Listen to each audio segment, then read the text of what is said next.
Hi friends, ഇന്ന് നമുക്ക് നാടൻ രീതിയിലുള്ള ചീരത്തോരൻ വളരെ എളുപ്പത്തിൽ എങ്ങനെ തയ്യാറാക്കാമെന്ന് നോക്കാം. This is Aishwarya. Welcome to taste with ice. ഇതിനാവശ്യമായ ചേരുവകൾ നോക്കാം. ആദ്യമായി കഴുകി വൃത്തിയാക്കിയ ചീര ചെറുതായി അരിഞ്ഞത് 200 ഗ്രാം, തേങ്ങ ചിരകിയത് 1 കപ്പ്, കറിവേപ്പില 1 തണ്ട്, മഞ്ഞൾപ്പൊടി 1/2 ടീസ്പൂൺ, പച്ചമുളക് 1 എണ്ണം, ജീരകം 1/2 ടീസ്പൂൺ, വെളുത്തുള്ളി 3 അല്ലി. ഇനി ഇതിനാവശ്യമായ അരപ്പ് തയ്യാറാക്കാം. അതിനായി തേങ്ങ ചിരകിയതും ജീരകം, പച്ചമുളക്, മഞ്ഞൾപ്പൊടി, വെളുത്തുള്ളി ഇത്രയും ഒരു മിക്സിയുടെ ജാറിൽ ഒന്ന് ചതച്ചെടുക്കാം.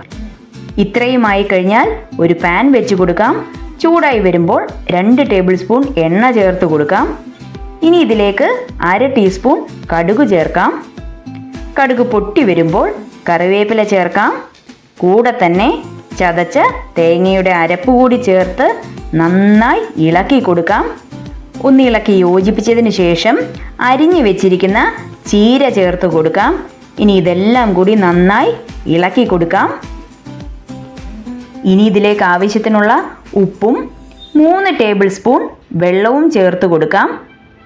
ഇനി നന്നായി ഇളക്കി മൂടി വെച്ച് 5 മിനിറ്റ് ചെറുതീയിൽ വേവിച്ചെടുക്കാം. ശേഷം മൂടി തുറക്കാം. നന്നായി ഇളക്കിയതിന് ശേഷം ഉപ്പ് കറക്റ്റ് ആണോ എന്ന് നോക്കാം. ഇനി ഇതിൻ്റെ ഈർപ്പം മാറാനായി 2 മിനിറ്റ് ലോ ഫ്ലെയിമിൽ വറ്റിച്ചെടുക്കാം. ശേഷം ഫ്ലെയിം ഓഫ് ചെയ്യാവുന്നതാണ്. വളരെ എളുപ്പത്തിൽ തയ്യാറാക്കാൻ കഴിയും. എല്ലാവരും ഒന്ന് ട്രൈ ചെയ്ത് നോക്കൂ.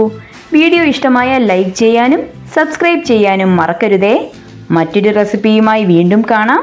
അതുവരെ ബൈ.